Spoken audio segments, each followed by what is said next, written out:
Pessoal, sejam bem-vindos então. Essa segunda aula de laboratório de análise de sistemas lineares.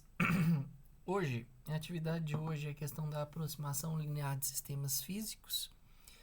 Então hoje nós vamos ver tanto a parte de aproximação linear como também a parte de programação do sistema não linear, tá? Bom, como está organizada a aula de hoje? Primeiramente, os objetivos da prática. Entro logo na sequência, dando continuidade à aula passada, a programação não linear, e termino essa apresentação aqui com a aproximação linear. Em ambos os casos, tanto a programação quanto a aproximação, continuando com aquele exemplo lá de escoamento do fluido. Ok?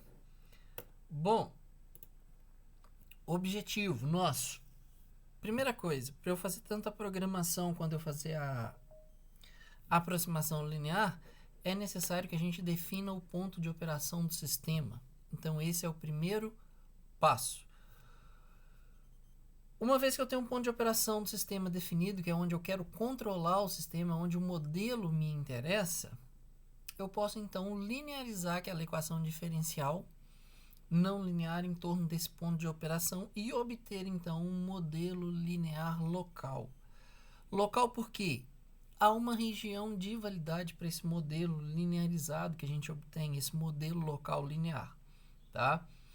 Então, por isso, sempre prestar atenção quanto ao ponto de operação. Bom, e programar a resposta temporal do sistema não linear. Então, estou partindo de onde nós paramos na aula passada. Na aula passada, o que a gente pegou? A gente pegou esse sistema de escoamento de fluido e chegamos até e obtivemos, né, uma equação diferencial, no caso essa equação 1. Isso é resultado da aula passada, então estou partindo de lá.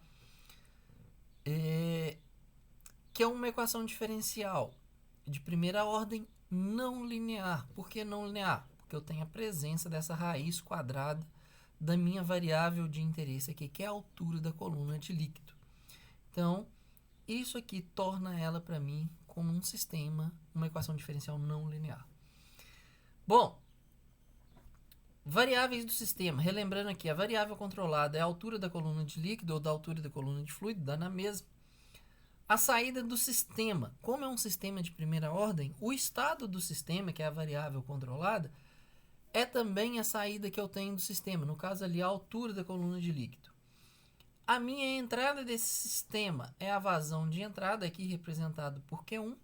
E tenho presente nesse modelo aqui da equação 1 também alguns parâmetros que são constantes. Ou seja, eles não dependem das minhas variáveis de entrada e saída do sistema. Não são características físicas dos meus sistemas. Então, são constantes que não possuem derivadas no tempo. Quem que é?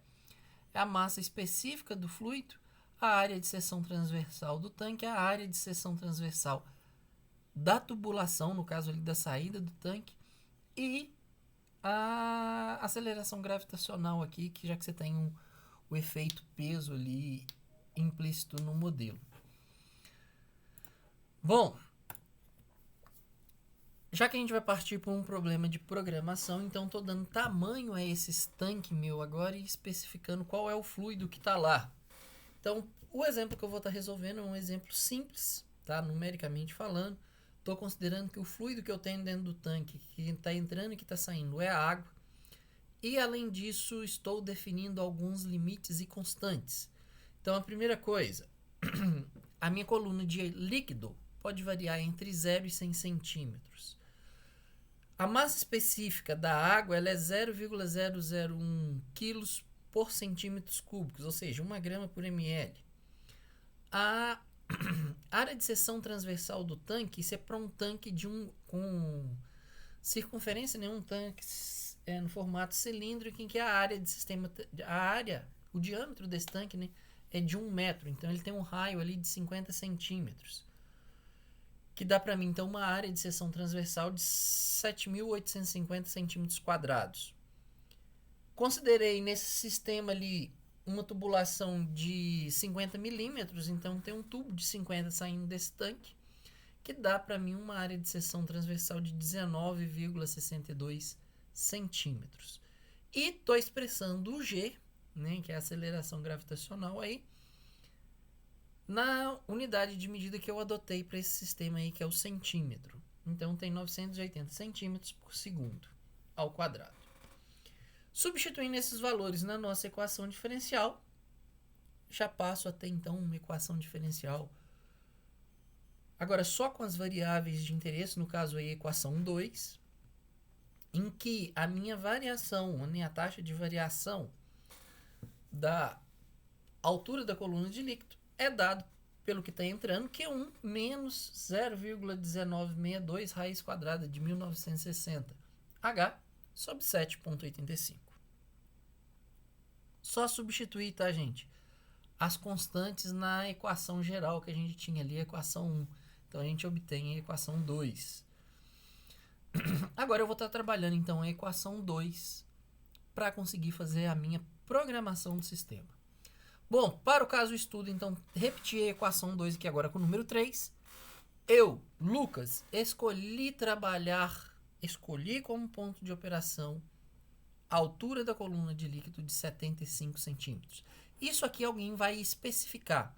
Ou você especifica, ou alguém vai te dar esse parâmetro aí de alguma forma, indiretamente. Por exemplo, você tem um limite de velocidade numa via, você está controlando um carro, você sabe que a velocidade é 60, seu ponto de operação ali vai ser 60.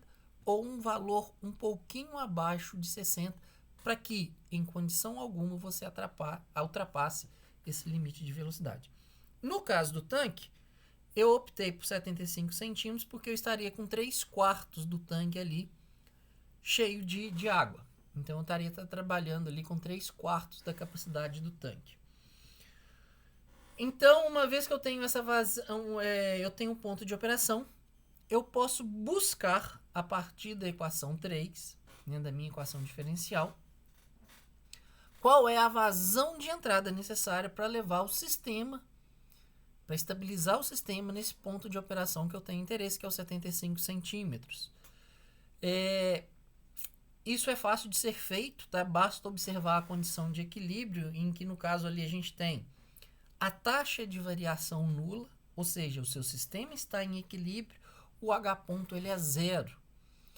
Então eu posso substituir essa informação na equação 3 e reescrevê-la como a equação 4. Então, observe ali que para qualquer ponto de operação que eu escolha, desde que esteja na faixa respeitando a característica física do sistema, né, no caso ali, para H de 0 a 100 centímetros, para qualquer ponto de operação nesse intervalo, basta eu substituir na equação 4 que eu obtenho a vazão de entrada necessária para que o meu sistema vá para aquele ponto de operação desejado. No caso, quando eu faço a substituição de H0 por 75 centímetros e resolvo a equação 4, eu sei, tá, que eu preciso de uma bomba que ofereça para mim ali uma vazão de entrada de 7,5225 quilos de água, que no caso aqui a densidade da água é a mesma, então 7,5225 litros de água por segundo. Se eu tiver uma bomba com essa potência, eu consigo estabilizar então a coluna de líquido ali nesses 75 centímetros. Bom,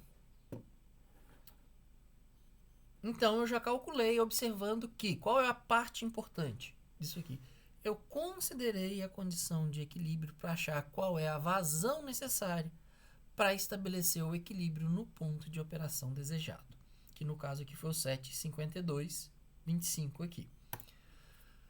Então, olha aqui, para eu simular, eu já tenho todas as condições para poder fazer um código em Python e simular esse sistema. Por quê? Eu conheço a equação diferencial, no caso aqui a equação 5, conheço o ponto de operação e conheço a vazão de entrada necessária para estabilizar o sistema no ponto de operação desejado.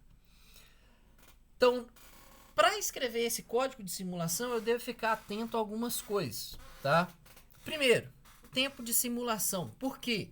Eu estou simulando um sistema, é um sistema dinâmico, eu quero ver o seu comportamento ao longo do tempo. Então, qual é o tempo de simulação que eu devo simular? Não sei. Isso eu vou ver quando eu escrever o código e começar a simular. Eu estabeleço um tempo de simulação inicial e vou ver se aquele tempo está grande, está pequeno, ou se é o tempo correto que eu preciso. Eu vou rodar um exemplo aqui e faço uma discussão melhor sobre essa questão do tempo de simulação. Bom, preciso estabelecer, quando eu vou programar, qual é a condição inicial do meu sistema. O sistema está partindo de onde? Qual é a condição inicial do meu sistema? O meu tanque já estava meio cheio ou o meu tanque estava completamente vazio? Então, partindo desse pressuposto, eu consigo determinar, né? Na verdade, é a condição que você está assumindo. Você determina, então, a condição inicial do seu sistema. Sempre que possível, gente, pré-aloquem os vetores de dados que você já vai ter que produzir e os vetores de dados que você vai receber. Além disso, lembrem-se sempre de comentar o código, porque é uma forma de fixar esses conceitos. Algumas pessoas aqui já devem ter programado em Python, mas para outras pessoas, essa programação começou aqui na disciplina de laboratório. Então é necessário, tá bom? Que você comente. Para quê? Para depois, na hora que você precisar de voltar no código, você sabe o que você programou, o que você estava fazendo ali. Além disso, a partir dessas informações aqui, no caso, a dinâmica do sistema, ponto de operação e vazão de entrada, eu posso realizar a simulação desse sistema não linear de dois modos diferentes. Um, na mão, em que eu discretizo o sistema. Uma vez que eu discretizei esse sistema, eu assumo a responsabilidade de fazer a integração temporal, né, desse sistema aí. Então, eu mesmo, ali programador, faço a evolução desse sistema no tempo. É super tranquilo. A gente pode utilizar aqui a integração mais simples, mais idiota lá que tem, que é a integração de Euler, né, de Euler. Bom, ou eu posso fazer isso utilizando a biblioteca Python Control System, que aí ele já vai fazer essa integração para mim sem que eu me preocupe com isso, desde que eu informe a equação diferencial. Bom, durante a aula aqui eu não vou discutir código, tá? Então eu não vou mostrar qual que é o código 1, qual que é o código 2, como que você faz isso. Por qual motivo? Até o final de semana aí, até sábado, eu estarei disponibilizando um tutorial sobre como fazer essas duas programações. Então eu vou disponibilizar tanto o código que eu estou rodando aqui em aula, como também vou fazer um vídeo explicando linha por linha do que eu estou fazendo nesse código, para que depois vocês possam partir desse código de exemplo que eu estou dando aqui e adaptá-lo para o problema aí da fanplate, que é o problema que vocês estão tratando, tá? Então, até sábado eu disponibilizo lá no SIGA o link com esse vídeo, além dos códigos aqui relacionados, respectivamente, a essa aula de hoje e a esse ao tutorial do vídeo. Bom, então uma vez, né, que eu tenho essas informações, eu posso fazer a programação e o que eu espero? Eu espero obter uma resposta gráfica similar a essa que eu estou plotando aí, estou mostrando para vocês na tela. Basicamente, o que eu tenho? Eu tenho um número enorme de informações nesse gráfico, tá? Então, vamos por partes. Primeiro, o gráfico superior, ele me apresenta a saída do sistema. Qual é a saída minha de interesse? A altura da coluna de líquido, tá? Então, na altura de coluna de líquido, o que eu consigo observar dessa curva aí, de H? Primeiro, condição inicial. O que eu tiro de conclusão desse negócio? Meu tanque estava vazio. Ele partiu de zero e estabilizou no ponto de operação que eu gostava, que eu desejei ali, que eu programei, que foi os 75 centímetros. Então, ele sai de zero e alcança os 75 centímetros. Bom, os 75 centímetros aí, que é o meu ponto de operação desejado, ele está destacado no gráfico por essa linha tracejada preta. Então, meu objetivo é alcançar a linha tracejada preta e permanecer nela. A linha em azul é como o meu tanque está enchendo, tá? Como que o tanque encheu. Inicialmente, ele tem ali uma taxa, ele vai enchendo rapidamente, mas à medida que ele vai aproximando do ponto de operação, esse processo fica lento. Por quê? É um sistema estável. Então, voltando lá na disciplina de álgebra linear, quando vocês analisaram autovetores, autovalores, vocês fizeram, a gente, e também na acho que é na disciplina de álgebra mesmo, que você faz essa análise, você vê que a gente tem um sistema aqui com uma convergência assintótica. Ele é assintoticamente estável, tá? Isso naturalmente é uma característica do sistema de Tank. Então, se ele é assintoticamente, ele vai ter uma resposta temporal similar a uma exponencial. É o que a gente está vendo nesse gráfico azul. Bom, no gráfico de baixo, a gente tem a entrada. Qual é a entrada para o sistema de tanque? A vazão de entrada que eu tenho. Então, é a quantidade de água que está entrando naquele meu sistema de tanque, que no caso ali é o Q1. Observa que eu peguei um tanque vazio, fixei a bomba em determinado valor e ela está jogando exatamente a vazão de água que eu preciso ali em massa, que por causa da água vai ser a mesma vazão, a vazão massa que é igual à vazão volumétrica, que seria de 7,5225 litros de água ali por segundo. É o que eu preciso para manter o sistema em equilíbrio. Então, não há variação. Uma vez que eu setei essa vazão de entrada, o meu sistema, em algum momento, ele vai alcançar o ponto de operação que eu procuro controlar no sistema. Bom, vou aproveitar essa imagem aqui para compartilhar o código que eu gerei essa imagem. Então, vou projetar esse código aqui só para que vocês vejam aquela questão, tá? Esse código aqui eu vou comentar ele e vou estar simulando. Talvez a pergunta de vocês aí esteja em relação ao tempo final de simulação, que foi o que eu tinha deixado em aberto. Então, quando eu simulo esse sistema, eu simulei ele inicialmente utilizando aqui uma janela de tempo de 250 segundos. O meu gráfico muda completamente. Não o sinal de controle, mas a resposta temporal do sistema em si. O que eu vejo? Eu vejo que com 250 segundos, o valor máximo que meu sistema alcançou foi ali entre 62 e 64, vamos considerar aquilo ali 63 centímetros de coluna de água, olhando aqui nessa parte inicial. Então, eu estou próximo de 63 centímetros. Isso não é o que eu almejo, porque eu estou abaixo da linha tracejada. O que eu preciso fazer? O que eu tiro de conclusão? Meu tempo de simulação ele é insuficiente. Não dei tempo suficiente para o meu sistema alcançar o ponto de operação que eu quero controlar o sistema. O que eu preciso fazer? Preciso aumentar esse tempo de simulação. Então, para eu aumentar o tempo de simulação, vou exagerar aqui agora. Vou passar isso para 1.500 segundos e ver o que acontece com o sistema. Bom, simulei novamente. O que eu vejo? Com 1.500 segundos, o meu sistema alcançou. Ele alcança a linha tracejada, ou seja, o meu sistema entra, ele alcança o equilíbrio. Bom, mas eu vejo que ele está alcançando, praticamente ele está alcançando o equilíbrio ali, entre 600 e 800 segundos ali, ele já está muito, muito próximo do ponto de operação que eu desejo. Então, aqui em 800 segundos, próximo de 800 segundos, eu posso dizer que o meu sistema já alcançou o equilíbrio.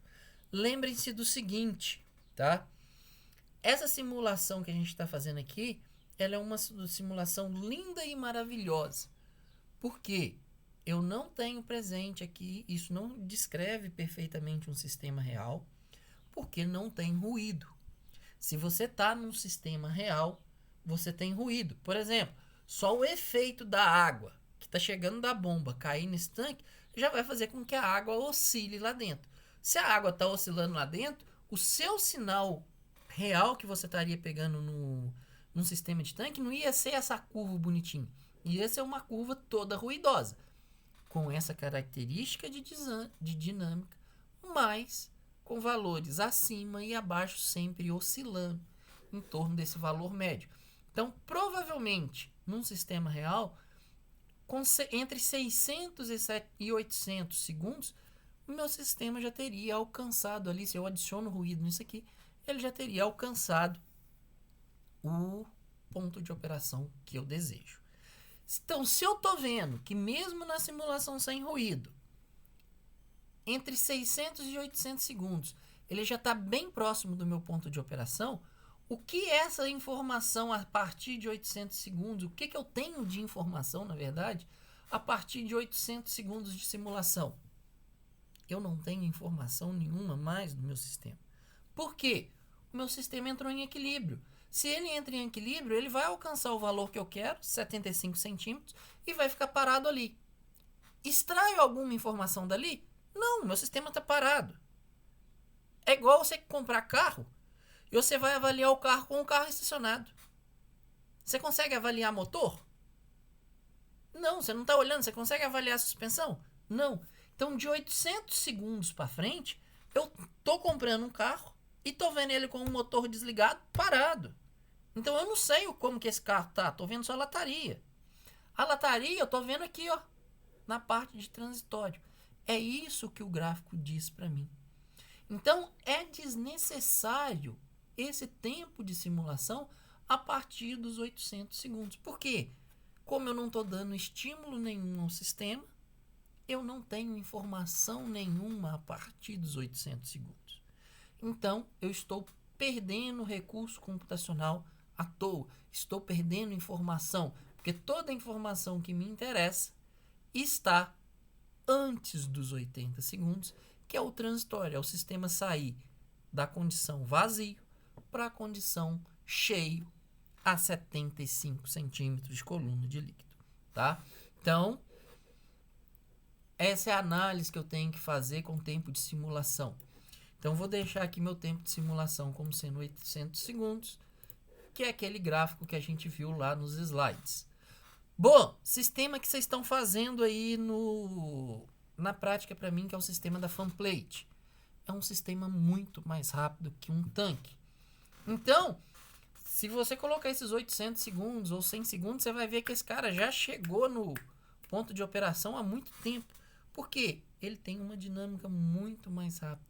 Você vai gastar alguns poucos segundos para levar o sistema para o ponto de operação que vocês vão controlar lá para mim e simular, né, na prática de hoje. Então façam essa avaliação e determinem o tempo necessário para o sistema alcançar o ponto de equilíbrio ali, que vai ser objeto de estudo de cada dupla. Bom, retornando para a apresentação. Então, finalizamos aqui a parte da modelagem, da simulação não linear do sistema. Todo mundo vai ter que começar a obter gráfico agora sobre o sistema da fanplate. Vão ser gráficos parecidos, tá? Não iguais, parecidos com esse gráfico que eu estou plotando aqui na figura 2. Lembrando que vou disponibilizar um tutorial até o final de semana sobre como fazer essa simulação no Python, tá? É só mostrando o caminho das pedras aí. A partir daqui eu pego o código e se vira para alterar ele aí e implementar o sistema que eu estou pedindo. Bom, partindo agora para a questão da aproximação linear. Nosso objetivo, então, já que eu sei que meu sistema ele é não linear por conta daquela raiz quadrada, eu preciso ter uma aproximação linear. Por quê? Todo o controle clássico, que é todo o curso de análise, ele é feito e foi desenvolvido para sistemas lineares. Então, se eu tenho uma dinâmica não linear, eu preciso arrumar um jeito de descrever essa distância, esse sistema como um modelo linear. A forma de fazer isso é aproximá-lo utilizando um modelo linear. Normalmente, essa aproximação ela é feita em torno do ponto de operação desejado, é onde eu quero controlar o sistema. Se eu estou naquele exemplo anterior ali, e o meu ponto de operação desejado é os 75 centímetros. Então, eu vou gerar um modelo linear local, tá, gente? Se ele é local, ele é limitado, ele tem uma região de validade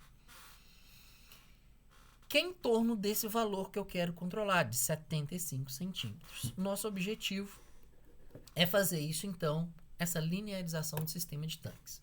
Bom, como que eu faço essa linearização? Não é o único meio, mas o meio que nós vamos estar utilizando aqui seria a expansão em série de Taylor, tá? A expansão em série de Taylor, do que ela consiste? Consiste de uma série de derivadas, na verdade, quando a função permite. Então, uma vez que eu tenho uma função não linear, uma função qualquer f de x, ela pode ser aproximada como a função no ponto de operação desejado mais uma soma das derivadas dessa função. Primeira derivada, segunda derivada, terceira derivada, no ponto de operação desejado. Então, a partir disso daqui, que é essa equação 6, eu consigo, então, fazer uma aproximação através da expansão em série de Taylor. Bom, para a equação 6, eu tenho um sistema, uma função com uma única variável. Contudo, no mundo real, as coisas são mais difíceis, então eu, na maioria dos casos, vou trabalhar com sistemas de multivariáveis. Ou seja, se eu tenho sistemas de multivariáveis, as minhas derivadas agora passam a ser derivadas parciais.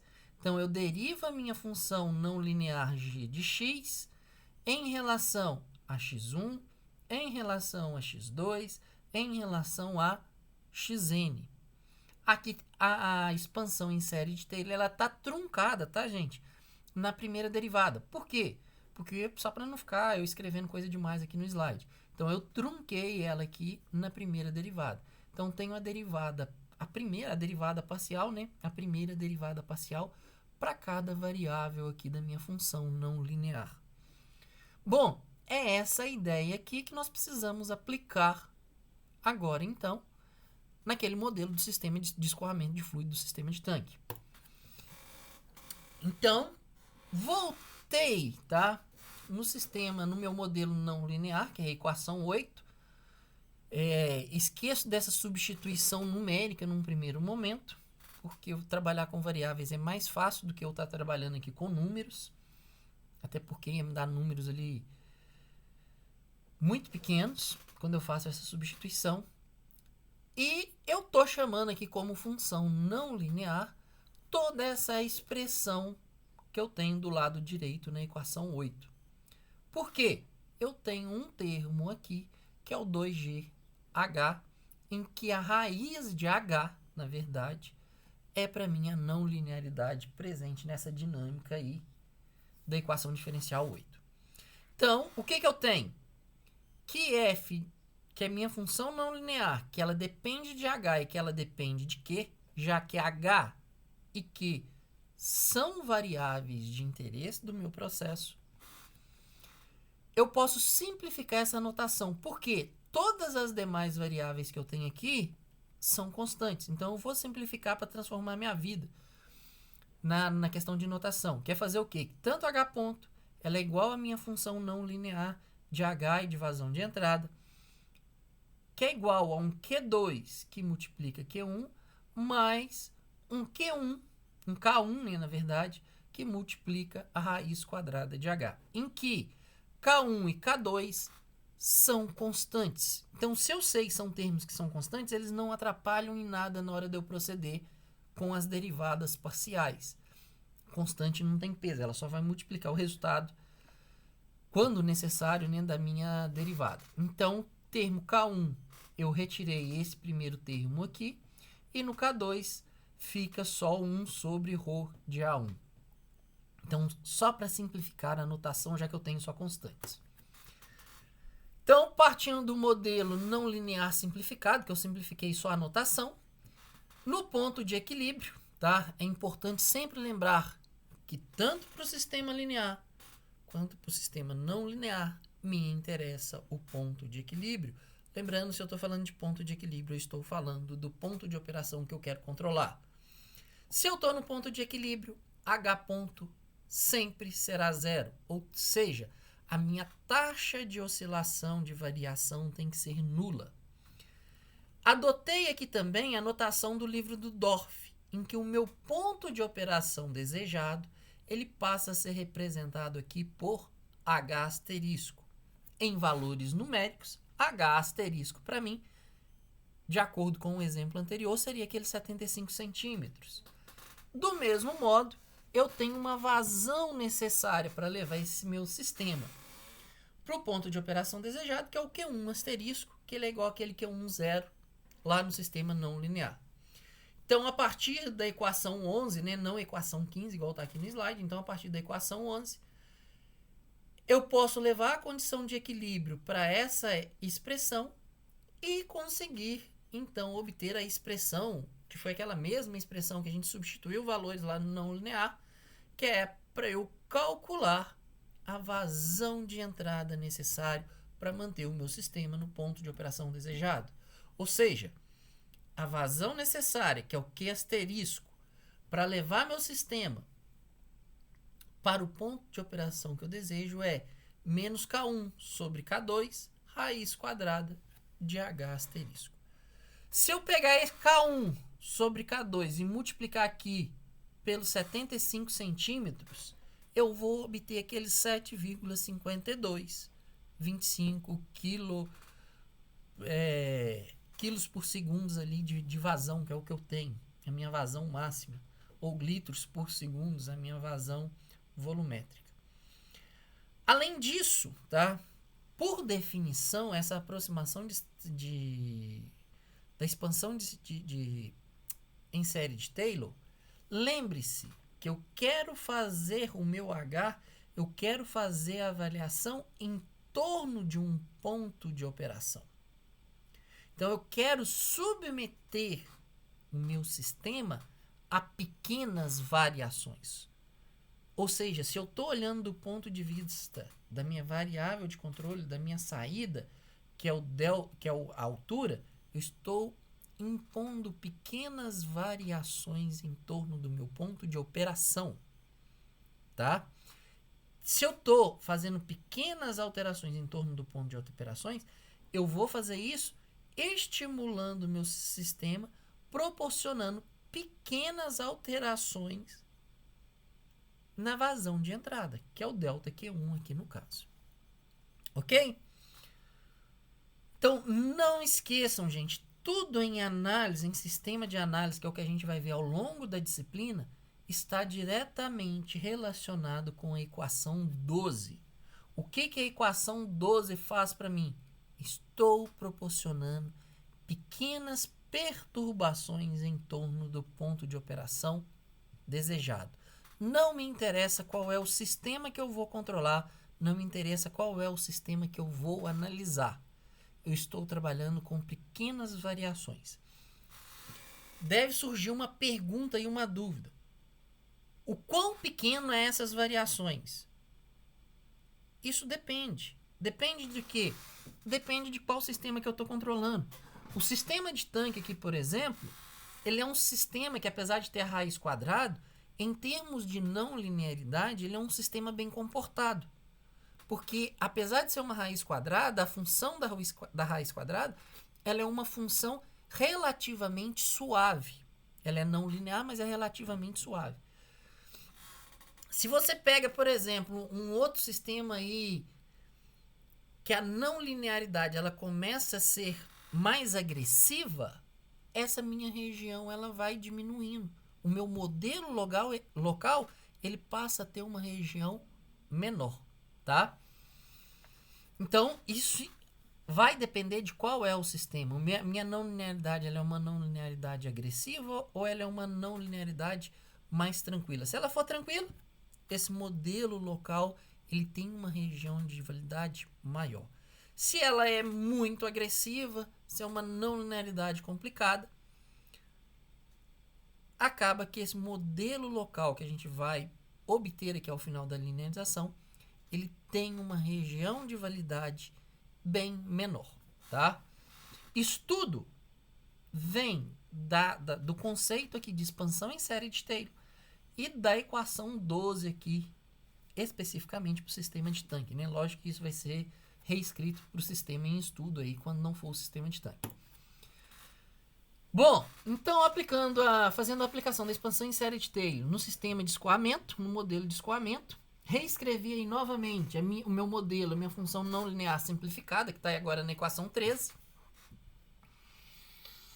e aplico a expansão em série de Taylor, que é o quê? Que para o meu caso lá do sistema de ponto vai ser o h ponto, que ele é igual à minha função não linear, que consiste na aproximação da minha função não linear aplicada no ponto de operação, ou seja, para h asterisco e para q1 asterisco, mais a derivada parcial da minha função não linear em função de h, aplicados em h asterisco e vazão de entrada asterisco, que é o ponto de operação desejado, multiplicado pela minha variação de h menos h asterisco.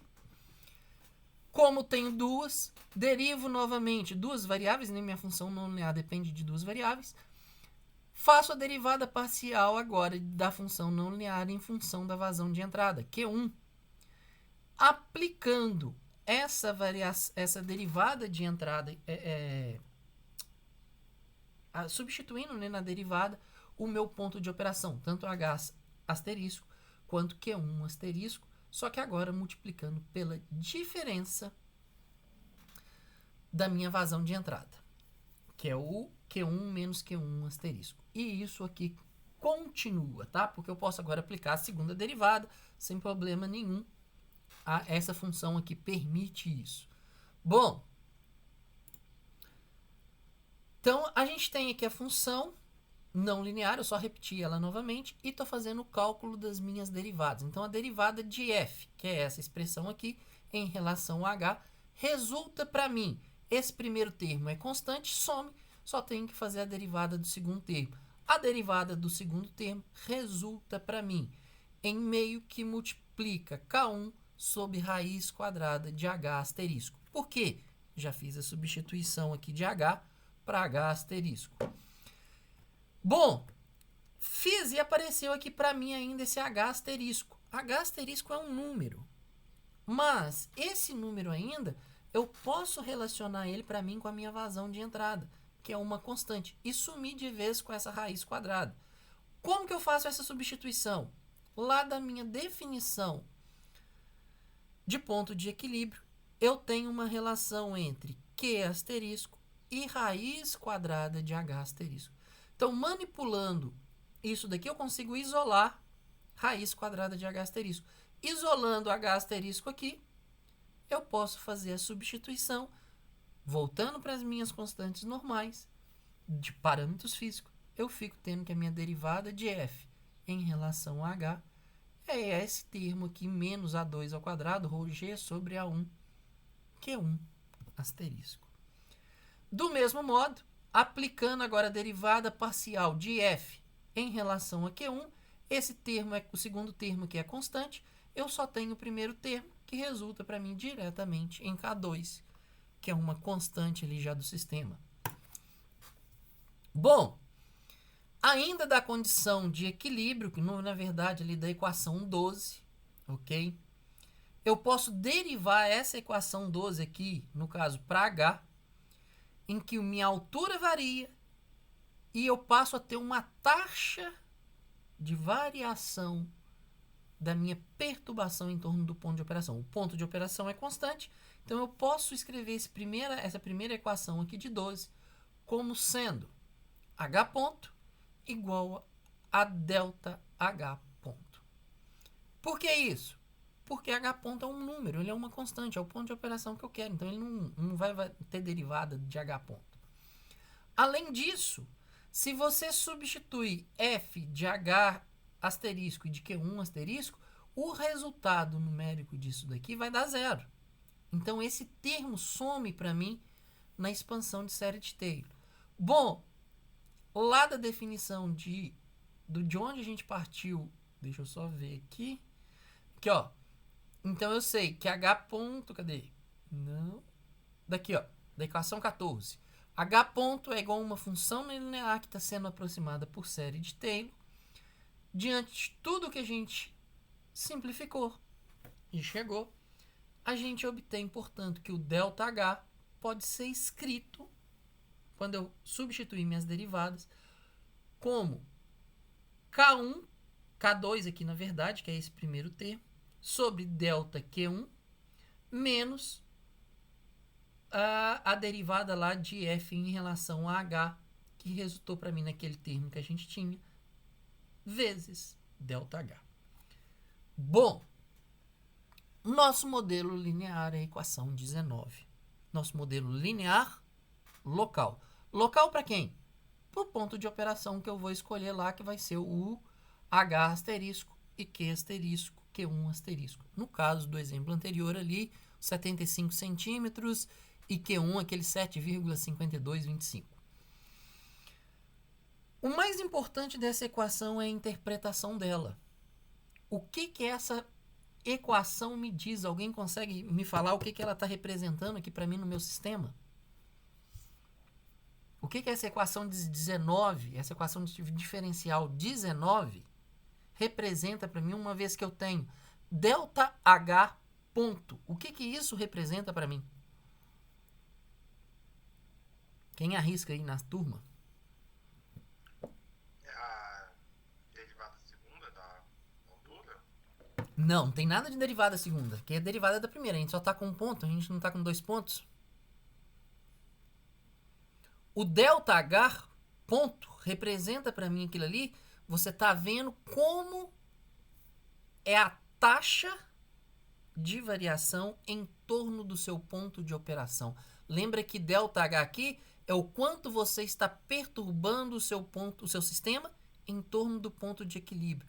Então, essa equação diferencial aqui, ela está me mostrando qual é a taxa de variabilidade dessa perturbação no meu sistema.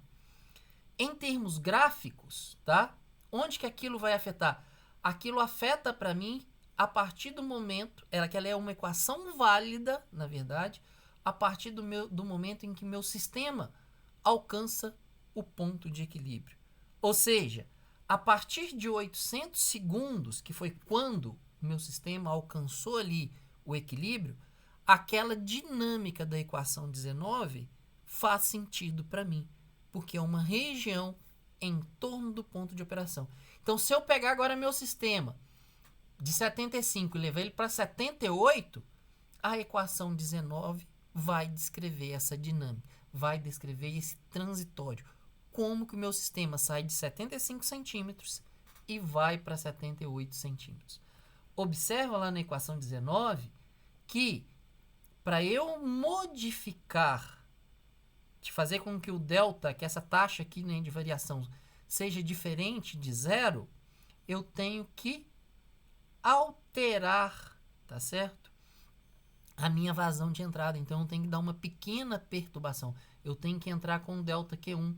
Quando eu entro com o delta Q1, automaticamente eu vou começar a produzir um ΔH. Em que taxa? Numa taxa ΔH ponto, que é dada pela equação 19. Então, é isso que a equação 19 faz para mim. Mais do que isso, que é um problema que todo aluno carrega o curso inteiro de análise e chega com esse problema lá em teoria de controle. Quando eu fiz isso daqui, eu sei que meu F de H asterisco e de Q1 asterisco, ele é igual a quanto? 0. Então, se eu linearizei o sistema, o que eu fiz? Eu peguei esse sistema meu aqui e trouxe ele para 0. Ou seja, eu fiz H menos 75. Eu trouxe essa resposta da curva que a gente está vendo no gráfico para 0. Por quê? Me interessa agora avaliar a dinâmica da perturbação. Quando eu entro com um ΔH ou com um ΔQ nesse sistema, como que o meu sistema vai comportar? Então, eu estou fazendo um deslocamento. Tudo que a gente vai analisar ao longo da disciplina de análise, tudo que a gente vai projetar lá em teoria de controles, lembra, é em torno do ponto de operação. Se é em torno do ponto de operação, significa que eu estou subtraindo esse ponto de operação da minha resposta temporal. Então, eu estou com o meu sistema em 0. Por isso, eu não sei se o Walter já mostrou algum exemplo, quando a gente vai lá dar um estímulo degrau no sistema, esse estímulo degrau ele sai de 0, ou ele vai para 1, ou ele vai para -1. Ou você dá um degrau positivo, ou você dá um degrau negativo. E esse valor sempre saindo de quanto? 0. Por quê? Você deslocou o seu sistema todo para a origem. Sim, Natan? Lucas, eu não entendi direito a explicação que você deu do ΔH ponto com o ΔQ. Você pode explicar de novo? Uma vez que você entra com... Uma vez que você entra, seu sistema já está em equilíbrio. Então, considera seu sistema no instante ali de 800 segundos. Ok? Uma vez que você fez o ΔQ seu ser diferente de 0. Então, você entra com um ΔQ lá, por exemplo, de 10. Se o seu ΔQ é diferente de 0, você vai tirar o seu sistema de 800 aqui agora. De 75 centímetros, desculpa. O ΔQ ponto, ele vai descrever para você essa taxa. Como que o seu sistema vai variar nessa perturbação que você inseriu nele. Ele vai descrever um transitório parecido com esse transitório que a gente tem aqui entre 0 e 500 segundos aqui, ó. Ele vai fazer essa curva aqui, ó. Então, o delta ponto vai fazer isso, mas para pequenas variações em torno do seu ponto de operação. Ok? Então é como se, a partir do momento que ele entra em regime permanente, eu vou alterar a minha vazão, como se fosse isso. Isso, você está perturbando ela. Você quer ver como que ele se comporta em torno do seu ponto de equilíbrio ali, do seu ponto desejado de controle. Sim. É isso que você quer avaliar. Então, o ΔH, ele é uma resposta dessa sua perturbação. É como essa curva que eu tenho aqui, ela é mais acentuada ou ela é mais suave? Como que ela é? É o ΔH ponto que determina essa curva para mim. É justamente ele que é a taxa, ele é a derivada disso daqui. Em qualquer ponto que a gente tem ali. Então, beleza, vamos para a prática que minha aula já dá quase no horário de terminar. Turma, a aula de hoje já está no SIGA-A, os slides já estão no SIGA-A. Deixei um material suplementar no SIGA-A também, que é um link externo para um vídeo no YouTube em que um professor da Universidade Federal do ABC, se eu não me engano, ele explica melhor explica de um modo diferente essa questão da linearização utilizando um outro exemplo. Então é um vídeo lá de 22 minutos que ele tanto justifica a questão da linearização por expansão em série de Taylor, como ele dá um exemplo diferente dos nossos aqui.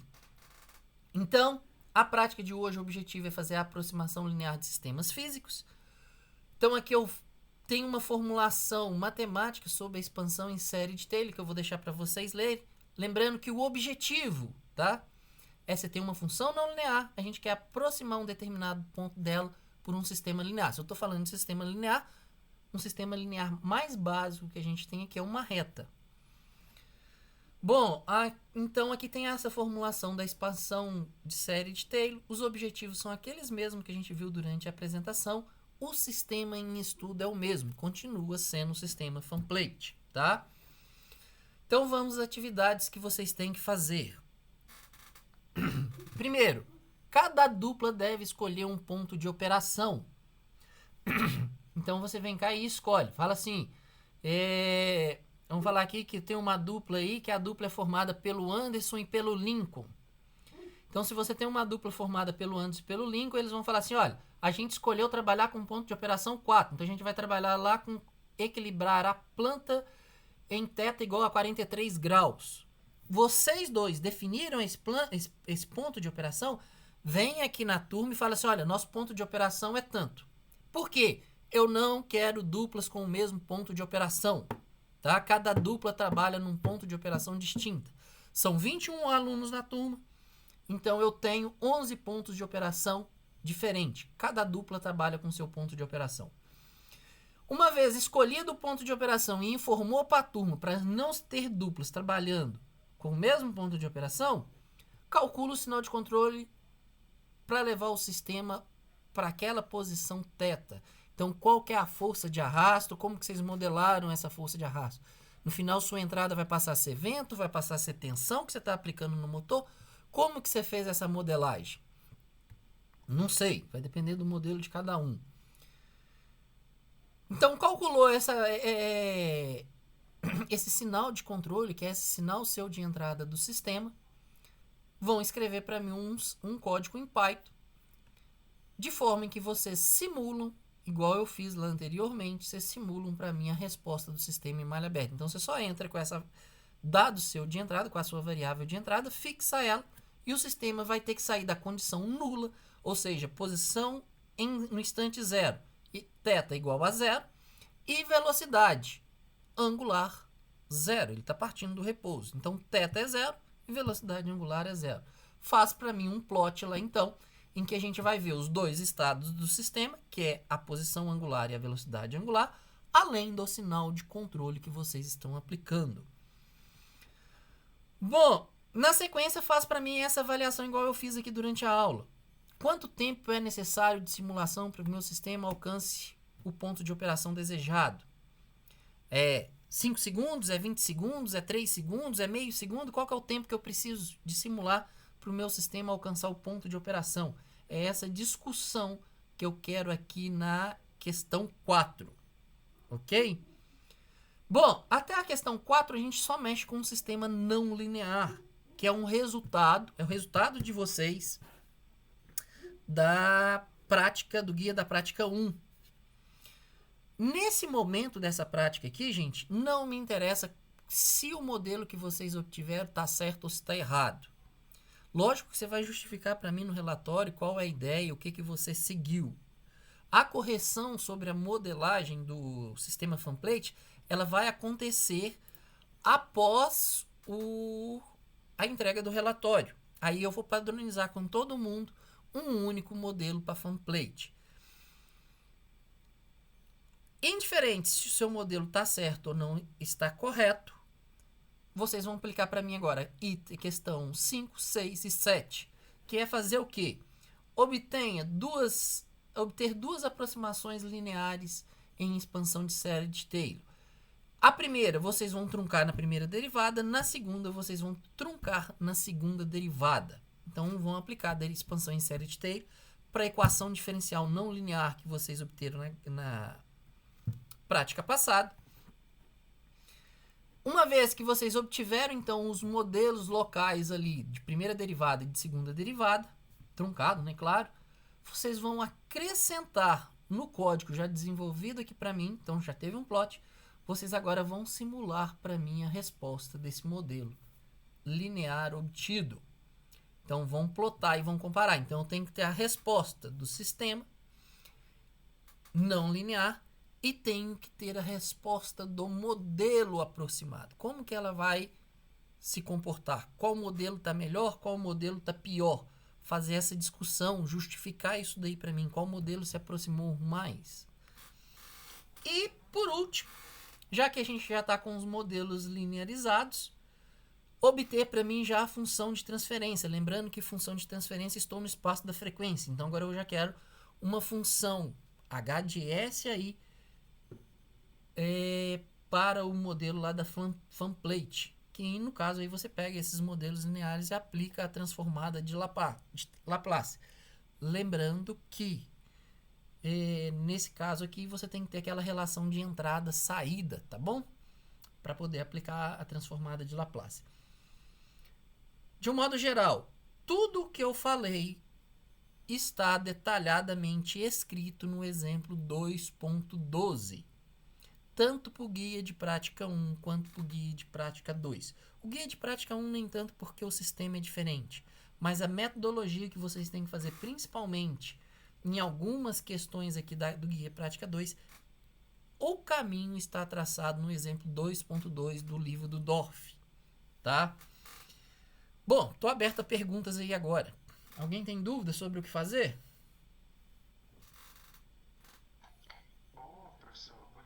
Bom dia, Eduardo. No caso, você responderia algumas dúvidas sobre a modelagem do sistema fanplate em si? Ou... Bom, deixa eu só ver se alguém tem dúvida sobre a prática 2. Eu posso ficar com você aqui depois que terminar a aula. Eu tento olhar alguma dúvida sua. Ah, sim, sim. Ah, E- sim, tá. sobre a prática de hoje, alguém tem dúvida?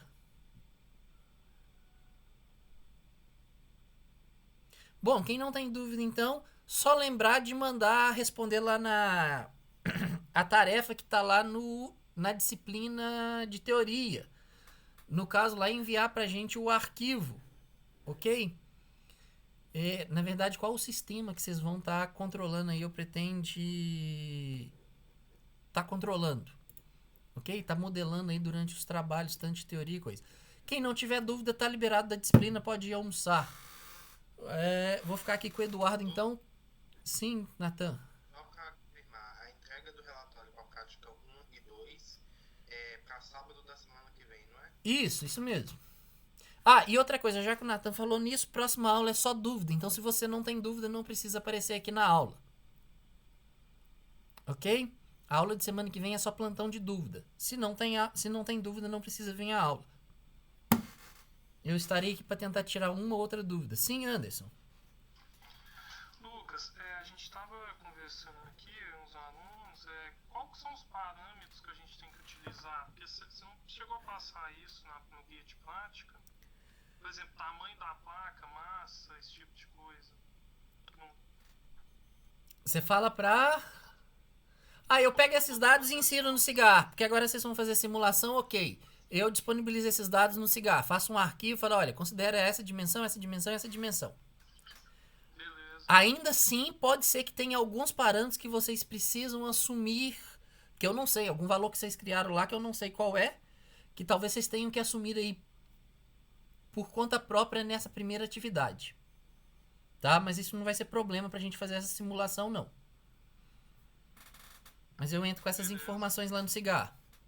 Beleza. Nossa, só uma outra questão. Lá no relatório tem problema adicionar mais subseções naquela terceira parte? Você colocou lá a descrição e resultados. Não tem nada quanto a isso aí, não tem não. Só tem que ficar atento lá com o número de páginas. Que, se eu não me engano, eu limitei o relatório a 20 páginas. Fora isso daí, a estrutura é com vocês. Ok? Pessoal, então estão liberados aí. Deixa eu só ver quem tá com dúvida. Isso mesmo, Isabela.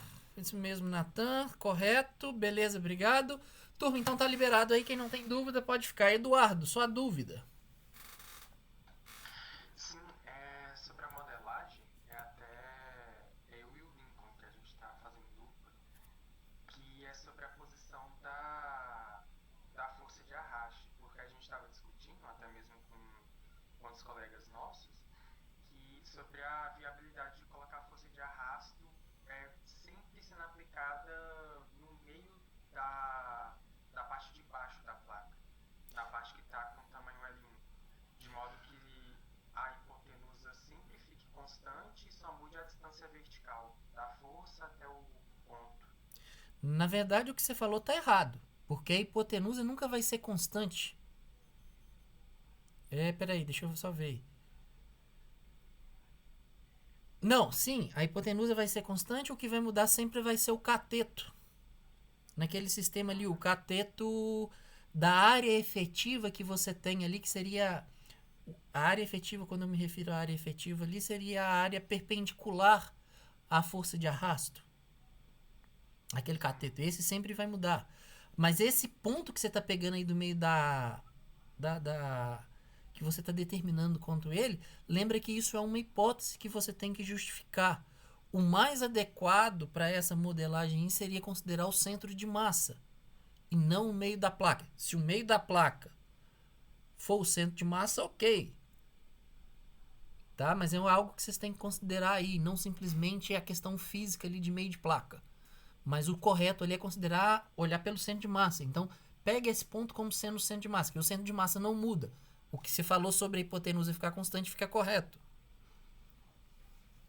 No caso, a força de arraste sempre vai ser aplicada no CG da região de baixo da placa, que está com tamanho L1, no caso. Ele sempre vai estar atuando naquela placa, mas você simplifica isso em função do centro de massa, né? Então isso vai ter uma implicação lá depois. É como se mais ou menos concentrasse toda a massa nesse ponto de centro de massa. A massa inferior, né? Isso. Entendi. E uma outra dúvida é sobre, no caso, o atrito de rolamento. No caso, o atrito de rolamento não teria que ser considerado dois? Um para fazer a placa, ver se a placa começa a se movimentar, que seria como se fosse um atrito estático, e outro depois que ela já está em movimento. Não, você só tem o cinético aí no caso, né? Você não tem o estático. Uma vez que ela entrou em movimento, ele vai estar atuando durante o movimento, que é o que faz a sua placa parar. Você não tem o coeficiente de atrito ali estático, você só tem ali o cinético, que é só durante o movimento. É porque eu estava pensando que talvez poderia considerar algum momento, no caso, o quanto seria preciso para ela começar a entrar em movimento. Sim, isso que você está falando faz sentido, mas a gente não está o que isso implica na prática, na verdade, tá? Na prática, realmente, às vezes você vai colocar lá 10% de PWM no motor, o motor vai girar, mas não gera vento suficiente para tirar a placa da inércia. Mas isso pra gente, você fala assim, olha, pra minha placa sair da inércia, vamos falar lá, eu preciso de pôr 25% de PWM no motor. A partir de 25% de PWM de motor, a minha placa começa a movimentar. Mas é a única interferência que você vai ter. A partir desse momento aí, você já tem só coeficiente, o coeficiente de atrito cinético, que aí a placa entrou em movimento, é ele que vai estar. E você está no diferencial. O diferencial é movimento. Então, no diferencial, o estático não aparece, ele é constante. Verdade. Então, você está modelando uma equação diferencial. O estático não pode aparecer na equação diferencial, só o cinético. Mas ele existe, é isso que eu te falei aqui. Então, você precisa de um valor mínimo de vento para conseguir fazer com que a placa dê o primeiro deslocamento dela, né, para vencer justamente esse coeficiente de atrito ali estático dela. Romper isso. Mas uma vez que ela movimentou, você caiu na equação diferencial e na diferencial só existe o cinético. Fez sentido aí? Conseguiu enxergar? Sim. Fez muito sentido. Ok, então? Obrigado. De nada. Alguma outra dúvida, gente? Alguém quer esclarecer aí durante esse problema da modelagem? Eu tenho, Lucas. Sim, Joseph. Uma coisa que eu fiquei com dúvidas, eu perguntei ao pessoal que fez análise do período passado, não passado, mas quando teve da última vez, no caso o Felipe, que ele fez um sistema que teve um cooler lá também e tal, e eu perguntei ele sobre a modelagem do cooler, porque eu não tinha a mínima ideia de como fazer. Aí ele falou que fez foi em caixa preta, porque ele só pegou as curvas e colocou uma função lá. Como é que a gente pode colocar a curva do motor para uma tensão de entrada, nesse caso do fanplate?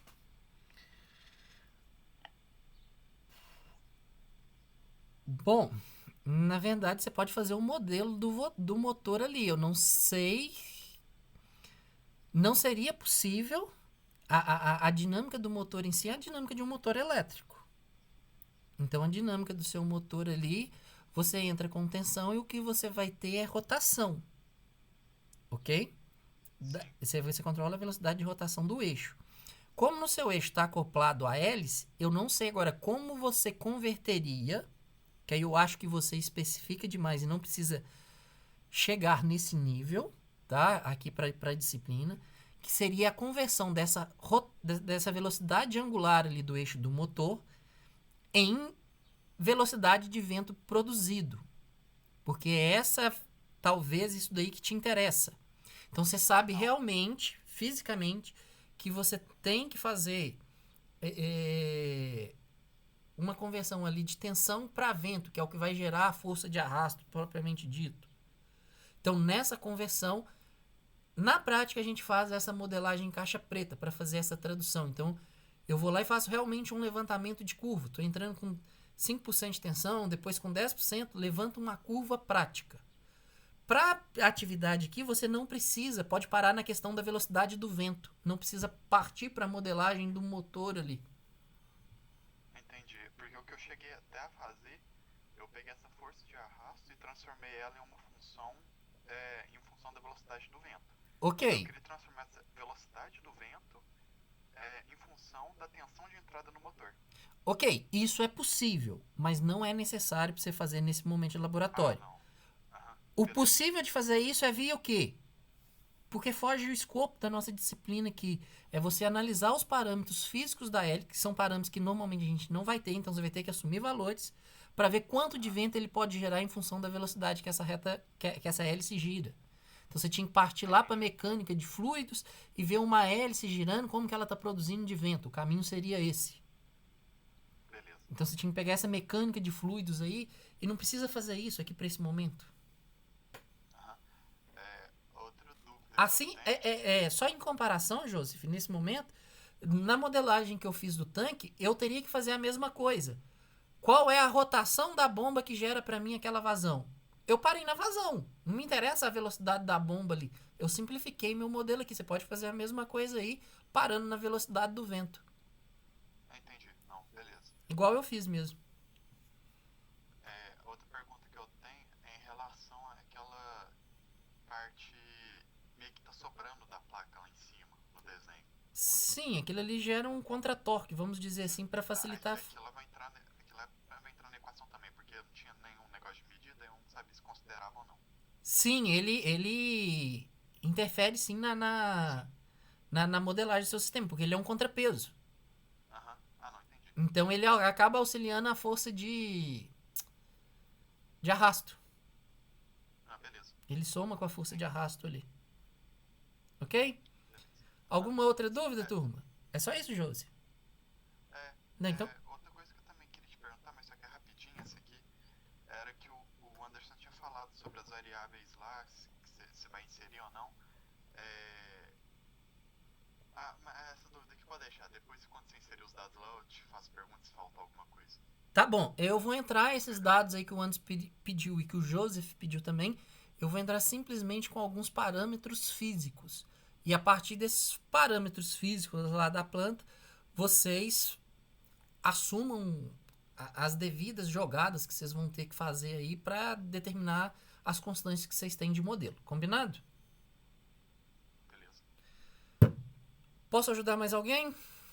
Coisa rápida. Lucas, Sim, Nathan? você pode abrir aí pra gente a prática 1?